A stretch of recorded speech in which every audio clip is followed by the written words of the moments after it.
Voici le réseau de télévision TVA. Les nouvelles TVA, ici Jacques Moisan. Bonsoir, mesdames, messieurs. Encore ce soir, c'est l'indignation à travers le monde à la suite de cette affaire tout à fait inexplicable du Boeing 747 coréen qui a été abattu par l'aviation militaire soviétique. De toute évidence, les 269 passagers et membres d'équipage de l'appareil ont tous péri. Et parmi eux, il y avait 4 Québécois. L'avion était parti de New York et avait fait escale à Anchorage, en Alaska, avant de se diriger vers Séoul, en Corée du Sud.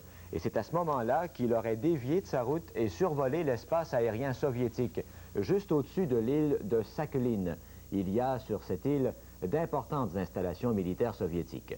Les États-Unis ont accusé formellement l'Union soviétique d'avoir abattu l'appareil sans aucun motif. Selon le secrétaire d'État américain George Shultz, rien ne justifie l'action des chasseurs aériens soviétiques. Devant les journalistes au département d'État à Washington, M. Shultz a fait le détail chronologique de la version américaine des événements. Aux alentours de midi, le Boeing sud-coréen entrait dans le champ des radars soviétiques.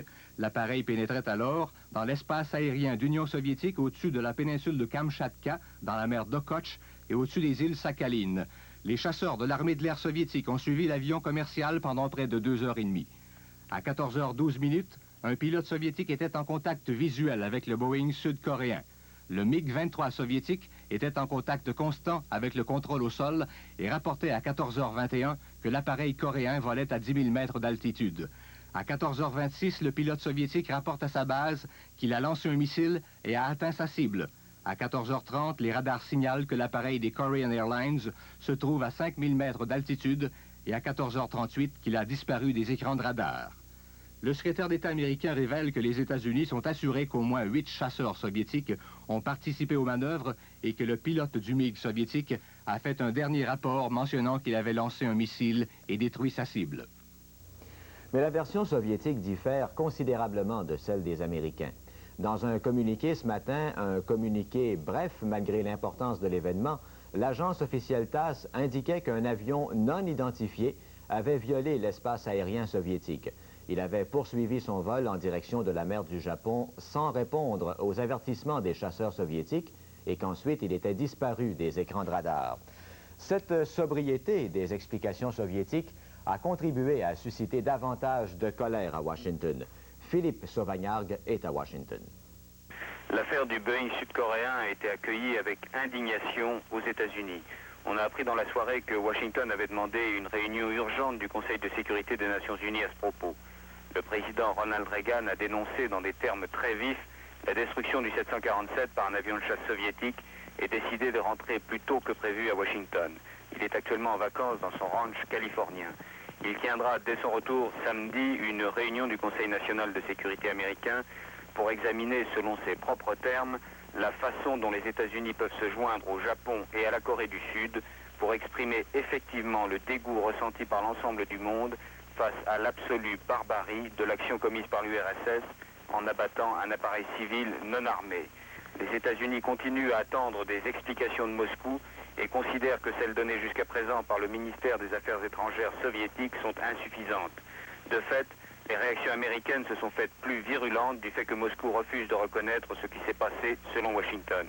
En tout état de cause, il paraît évident que l'affaire du vol 007 de New York à Séoul aura au moins à court terme des répercussions sur les relations entre Washington et Moscou. Philippe Sauvagnargues pour le réseau TVA à Washington.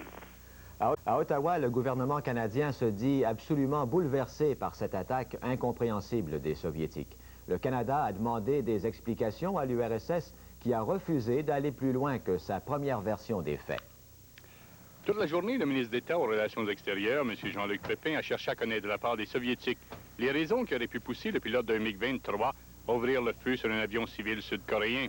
Aussi, le chargé d'affaires de l'Union soviétique en poste à Ottawa, M. Alexandre Novikov, un ancien pilote lui-même, a dû parader aux Affaires extérieures où il a rencontré pour explication le sous-secrétaire adjoint aux Affaires internationales, M. de Montigny-Marchand, puis M. Novikov s'est rendu sur la colline parlementaire où il a eu un entretien de 20 minutes avec M. Jean-Luc Pépin.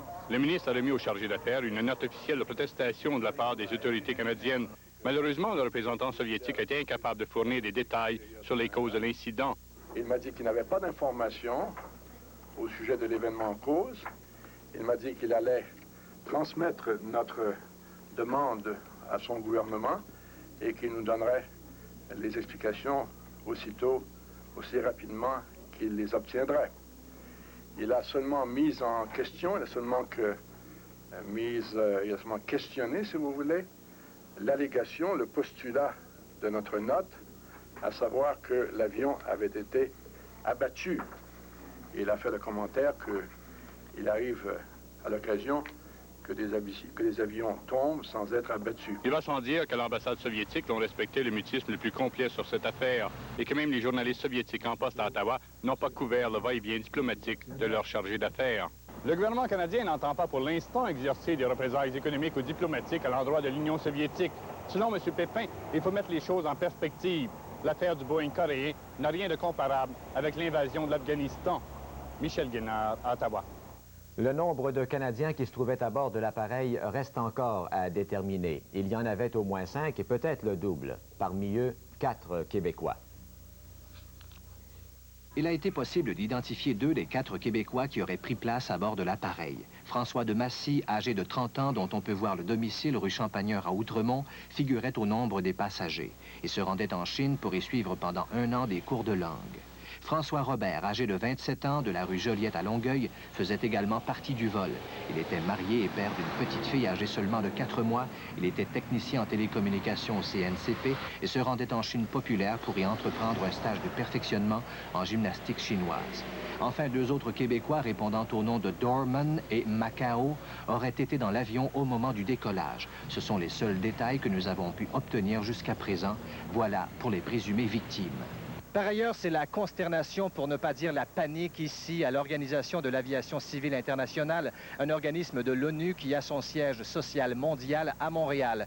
Même si on est très prudent face à toute cette affaire, il a tout de même été permis d'apprendre par la bouche même du président de l'organisme que les relations diplomatiques entre l'URSS et la République sud-coréenne se menaient maintenant à partir d'ici.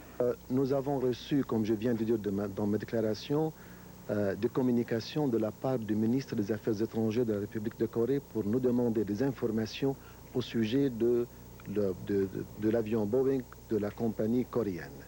Et immédiatement, je suis rentré en contact avec le gouvernement soviétique. J'ai adressé 2 télégrammes au ministre de l'aviation civile de l'Union soviétique et j'attends les réponses. Rappelons que l'OACI est représenté dans plus de 151 pays à travers le monde entier et doit intervenir immédiatement lorsqu'un conflit intervient entre 2 pays dans le monde de l'aviation.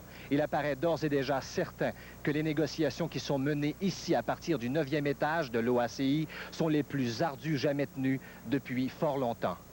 Marius Brisson à Montréal.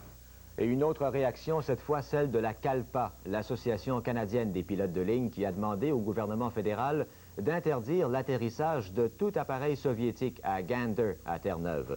Entre-temps, à Mirabel, l'aéroport a été mis en état d'urgence à la suite d'un appel anonyme d'un individu qui menaçait de détruire un Ilyushin 62 de l'Aéroflot qui devait se poser à 15h15. La presse canadienne recevait un appel anonyme d'un francophone qui déclarait « En riposte contre les barbares russes, le prochain avion Aéroflot qui atterrira à Montréal sera détruit. » Ils ont communiqué avec nos bureaux et nous, on a communiqué avec les autorités à Mirabel.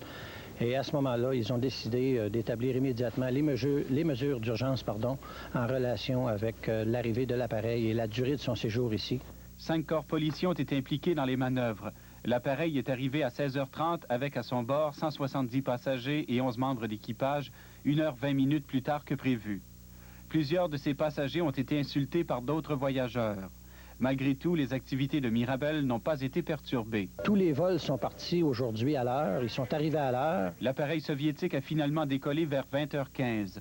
Entre-temps, au consulat soviétique de Montréal, une protection spéciale était mise en place. Au cours des prochaines semaines, la sécurité sera accrue à Mirabel, question d'éviter que l'émotivité ne provoque des incidents fâcheux. Guy Rosa à Mirabel.